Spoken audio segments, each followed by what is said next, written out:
So what I'm going to do is to tell you how my day goes, what I do every day, and I'll talk about one particular book, and then we'll open the floor for questions.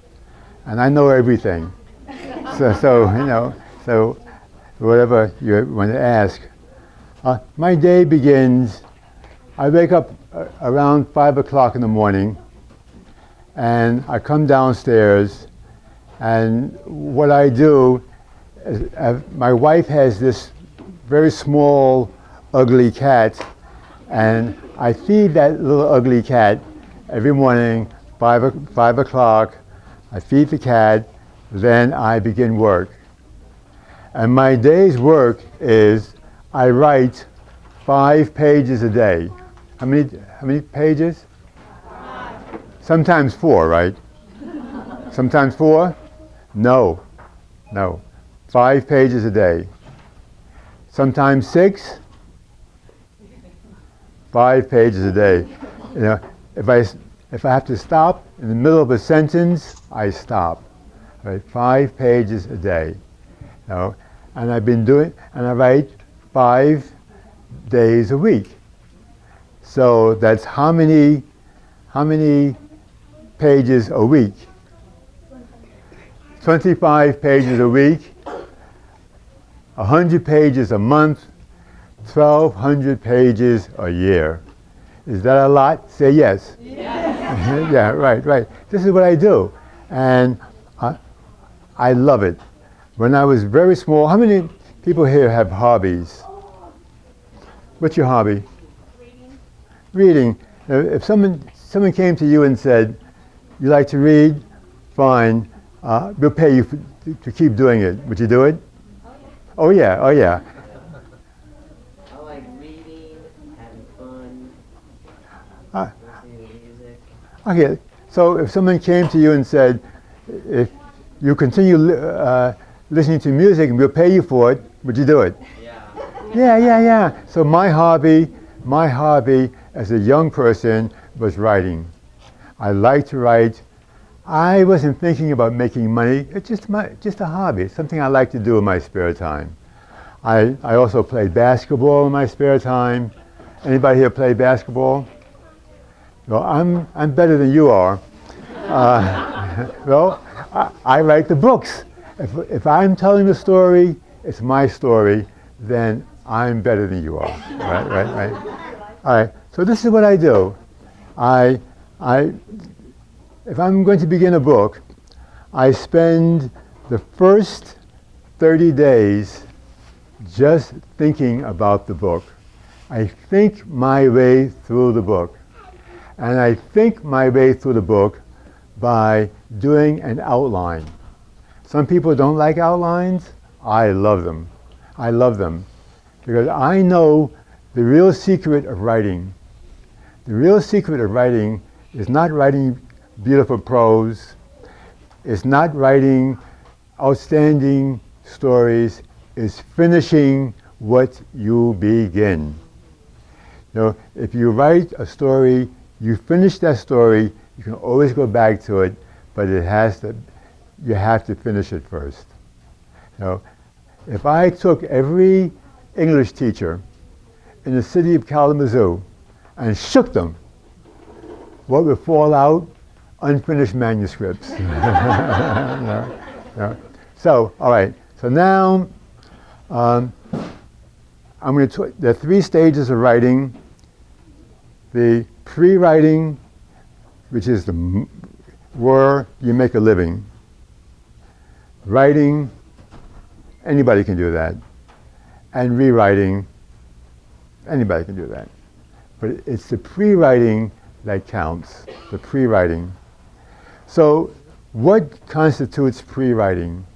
I do an outline. It's not that elaborate an outline. I have an idea of where the story is going to go. I have a good idea where the story is going to go. Now, the next thing I'm going to tell you, don't pass it on because it's a secret, all right? This is the secret. This is the thing you have to know to make a living doing this, all right?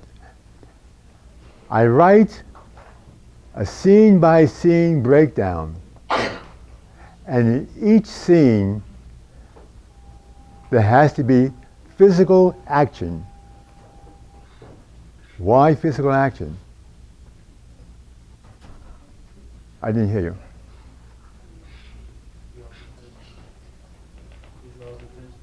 It draws attention? Okay. But there's a better reason. You have something to write. You have something to write. Let me give you an example. What's your name? Carter. Carter? Okay, Carter comes home 5 o'clock in the morning. His mother is annoyed. Carter, what have you been doing all night? He says, I went to a party. Stand up, Carter. Carter's been out partying all night long. No, okay, sit down. No. His mother is aggravated, and she's going to tell him, right? So now what do we have? Two people talking. What do you write about? Mama says this, Carter says that. Mama says this, Carter says that. You know. After a while, the conversation gets old, you scratch your nose, you go out for a beer. You know. Probably with Carter. You know. So, but you need to change that, to put some action into it. Now Carter comes home, and he hears a voice saying, where have you been all day? Looks around and he can't find his mother. It's her voice. Oh, there she is. Under the sink. She's fixing the sink. So she says, give me a hand fixing the sink. So Carter gets his tools out, and mother and Carter are under the sink fixing the sink. Now there's a trap. There's a little U-trap under there. If you take off that U-trap, see what's clogged into it, remove what's clogged in, get it back into place again. You know, there's action going on. There's something to write about. You know, when you're writing and there's no action going on, there's nothing to write about. Whatever scene I'm going to do, I am going to make sure there's some kind of physical action, no matter what happens. Here's a scene. Billy is sitting in the living room, and he's thinking about what happened during the day, and he realizes that his friend Eric lied to him, and now he's hurt. Okay? No, not okay. There's nothing to write about. There's nothing to write about there. Now we change that scene to Martha comes over, and Martha is trying to borrow something from Billy, and she's being very coy about it. She's kidding around because Eric told her that this guy's an easy. Something going on. There's something to write about. You have to give yourself something to write about, or if not, you're sitting there with, quote, writer's block. I can't afford writer's block for one simple reason. My wife eats a lot, and if I get stuck with the writer's block, I'm not going to make any money. You know? So I need to finish a book. I've published 106 books, which means what? Which means I know how to finish a book. And what I know is that if I have 30 scenes, this is for a novel, that is enough for a book. That is enough for a book. if it's a middle grade book, each scene might be 3 pages. If it's a YA, it can be 5 pages. If it's which translates to 150 pages. And now I've got my little outline. I've got my 30 scenes. I love my 30 scenes. Then I need to nail down my characters. I want my characters. Now I know when each character, I need to know 2 things about each character. When the character was born and when they turned 4. Because when they were born gives me their age, but when they're 4, the first memory that sticks. So if it's a teenage character, their earliest memory is going to be about 4 years old. I want to nail down my characters even more, so what I do is I get pictures of them. I go to magazines, I go to the internet, I want pictures of my characters. So I'll have the pictures, and these are small pictures, but I have them bigger, and I blow them up, and they go on the wall behind my computer. Now, and I don't want characters that are bland characters. I want characters who are going to pop up and stand out. So this is the book I'm working on now. This is a guy from a rock group called Tokyo Hotel. This is a handicapped child. This is an ex-gang leader from Chicago.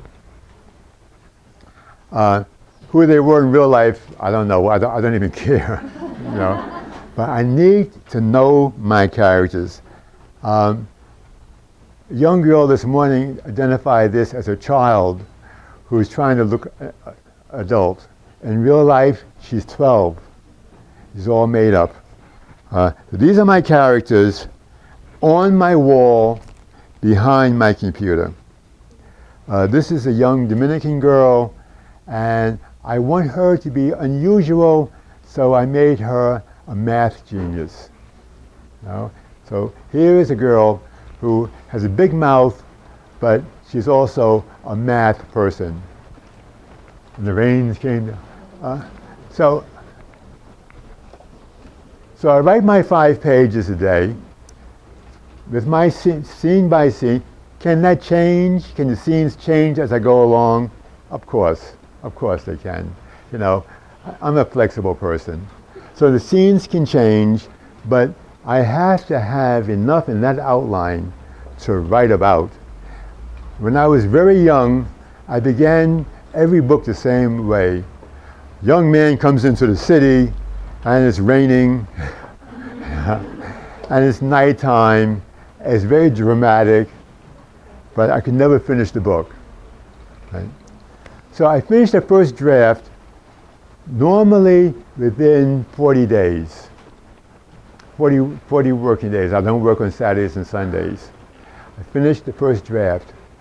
Is it a great book at that point? No. But what is it? It's a story with a beginning, middle, and end.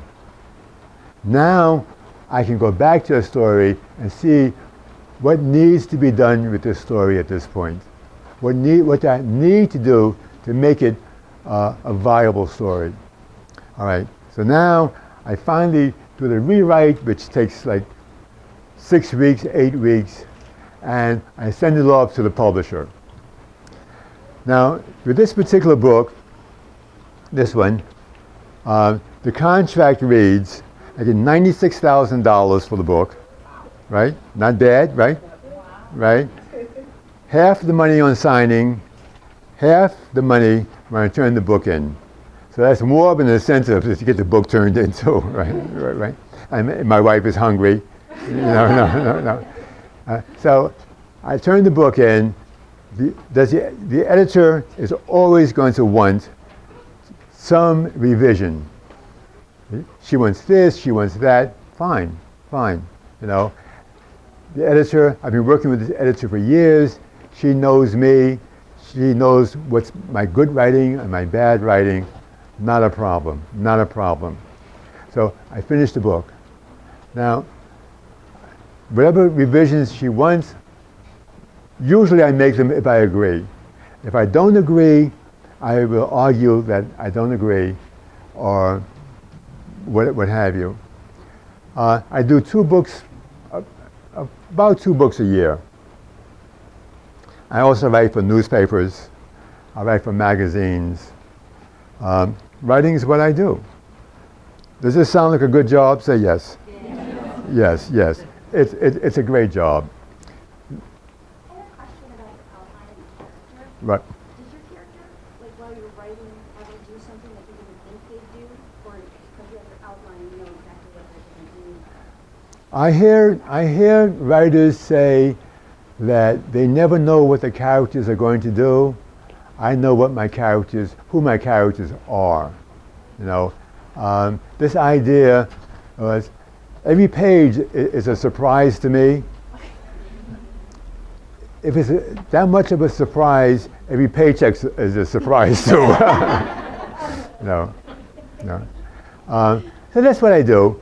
So by 9:30, I finish my writing for the day. Now, writing is three parts, pre-writing. In the afternoon, I'm pre-writing another manuscript. At night, I may be rewriting something. But this is how I spend my day. Normally, my work day is about 4 or 5 hours. But I've been doing this so long. You know, I've been doing it so long. I'm currently working on 3 books, which will be published in 2014, 2015. I'm doing a book on the Second Italian-Ethiopian War. You know, and the rationale for that book is that when Haile Selassie realized that Ethiopia was going to be attacked by Italy, he wanted to reinforce his troops with some reconnaissance planes. He could afford to buy the planes, he had no one to fly them. He came to the United States and he hired African American flyers. And so this is in the 30s. Many of these guys were daredevils, they were adventurers, and I discovered that there were many African American males and females who flew in the 30s, which I didn't know. This is after Bessie Coleman and before the Tuskegee Flyers. I'm working on a book I'm finishing this book, which is sort of a futuristic book, which is interesting. And the third book as I'm working on is for 13 and 14-year-olds who are discouraged. They want to give up. They want to give up the struggle. They want to walk away from the whole idea of school. You may say to these kids, what are you doing? They may say, I don't care, but that's immaterial. They do care. They are just discouraged. And I'm trying to work on the book with that idea. So this is what I do for a living. Is it nice? I love it. I love it. I mean, a kid asked me, what will I do? When will I retire? And I'm saying, well, since writing was my hobby, if writing is my hobby, now I'm making a living at it. What will I do after I stop doing it as a job? Well, it's very easy. When they send me the checks, I send them back. I don't think my wife was going to like that. So what questions would you like to ask me about writing? What was your inspiration for the book, Mark? I discovered so many of the young people that I met in juvenile centers were making major decisions on the spot. For example, there was a young man walking along And he's about to cross the street. And two guys came up to him and said, hey, my man, what's going on? He said, oh, hi. He says, we're going to rob this delicatessen. All we want you to do is stand here and whistle if you see the police. He wasn't, it's not what he wanted to do. On the other hand, he didn't want to look like a punk, right? I'm not going to punk out, I'm not going to say, all I'm doing is standing here. He's making a decision. The two guys go into the delicatessen, announce a stick-up, which surprised the delicatessen owner and surprised the two cops in the back having coffee. They came out, arrested the two guys, and said, is there anyone else with you? I said, yeah, the lookout man is on the corner. My man is still standing there, looking around. The cops came up to him and said, you're under arrest. You got 2.5 years in prison. What he should, that decision, but what he should have done when they asked him that, should have been made at the dinner table in his home. That decision should have been made in his home with his parents. If anything like this happens to you, you don't go along with it. You protect yourself. You don't sit there and say, oh, I don't want to be a punk. You make a decision, and that decision, that was one of my, and I see so many kids like that, let's beat up somebody, let's cut somebody, let's do this to somebody. And that decision is made in the spur of the moment. It shouldn't be. It shouldn't be. Sir, I'd like to ask you, I've heard often that a good artist who paints knows when a picture is complete. How do you determine that for your books, for as many ideas as you have and as creative as you are? How do you know that the book has completed the cycle and is done what you wanted to do? When you send me the check, you send me a check, I say, yes, that's business. All right, that's good. Very often you finish a story, you like the story, the editor wants changes, you work on the changes. Sometimes you work on a book until you're sick of that book. You are tired of the book. You don't want to see that book anymore. Whatever you want. But essentially, your first draft works, and then you're improving small things about it constantly.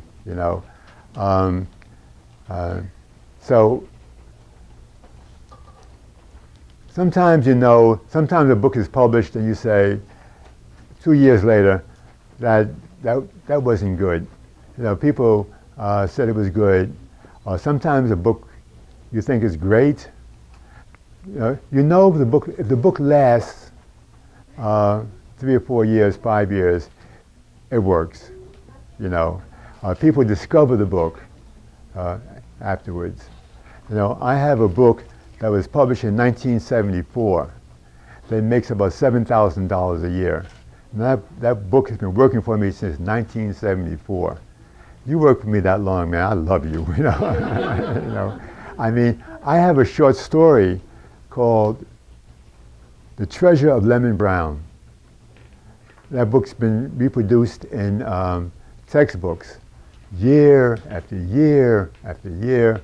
Poor Lemon Brown. I want to manumit him. Say, you free, bro, go. But it's $10,000 a year, so you stay. So you stay. How did you think of the names? The names of the books? I don't. The publisher names almost all of my books. Because I have a working title for the book. I had working title for one book. I called it Tippy, and the salespeople said, sounds like a dog's name. I'm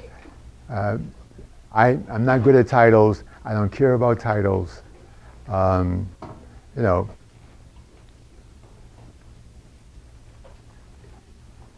What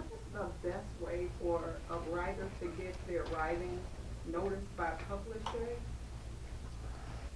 Okay. You find a writer that you admire and write to the writer. You know, you say, you write to the writer and you say, I really like your work. Would you look at my book? And if you like it, maybe recommend it to someone. That's the best way. You know, I mean, it sounds, you know, I mean, say you like Sharon Creech or Avi or me, you know, you write to that person, because if you send it to directly to the publisher, so many publishers are not even reading manuscripts anymore. So, and you can go the self-publishing way. I don't like that, because you end up paying for a lot of books which end up in your basement. You know, another thing to do is to write to the publisher first, and say, send them a synopsis. When I send a synopsis, I do a three-page synopsis. The first book tells you what the book is about in one line, one sentence, not one line, but one sentence. You know, because the publisher doesn't have that much time to spend. You know, when I worked in publishing, I would go there in the mornings, and my secretary would have 15 manuscripts, a cup of coffee, and a bagel and cream cheese. Now, by noon, those manuscripts would be out, going back to the authors. And she's talking to her girlfriend. She's glancing at these manuscripts. So you have to let people know what it is you're writing. So the first page of the Italian Ethiopian book would be, this is the non-fiction story of the many African American men and women who flew in the United States in the 30s. Okay. Then the next is a paragraph about, this is a story of John C. Robinson, known as the Brown Condor, who fought with the Ethiopians under the leadership of Haile Selassie against an invading Italian army. This is a true story. The third page would be the story in more of an outline, and maybe a newspaper clipping. Fellas, keep it down. Keep it down. So they would know exactly what it is that they're looking at. They don't have time to read 3 or 4 chapters. You know, you have to get in there with it immediately. And what they're looking for is an interesting story and an interesting character with an interesting problem. Have you ever read any of the books that you wrote? Have I ever done what? Have you ever read any of the books that you wrote? Have I ever read them? Yeah. Have you ever read your book? I read them as I write them.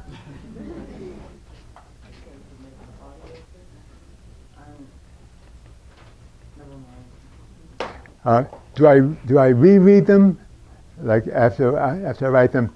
Not usually, no. I don't usually reread the books, you know. So sometimes, well, I've done 100 and some books, you know, and I'm working on 2 or 3 books at a time. I don't reread them. Did you write a lot when you were a kid? Not a lot. I wrote some when I was a kid. I might write a few poems every 2 months or so, but not a lot. Because when I was a kid, I was not the brightest kid in the world, right? When I was a kid, I never knew there was a job called writer. I never knew that. I mean, what we read in school, people talked about this person was a genius, this person was a genius, this person was a genius. Nobody talked about getting money for that. And my dad, I was raised in a foster family. My dad didn't know anything about writing. My mom didn't know anything about being a writer, you know. So I had no way of knowing that people made a living.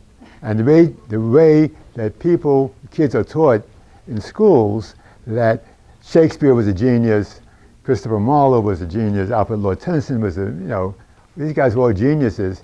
You know, nobody ever talked about these people writing for money. So I didn't know about that. There are 2 more questions? Is English or history part of your influence about writing? Yeah, I'm a history buff. I read a lot about history. I read American history and British history a lot because I do a lot of research, and of course English was my favorite subject in school. You know. Do you like to write fiction or nonfiction? Excuse me? Do you like to write fiction or nonfiction? I prefer fiction because fiction, because my fiction usually has a historical basis. So if I can write a fictional story about my family's background. My family was on a plantation, southern plantation, which was a slave breeding plantation in Virginia. So I do the research for that.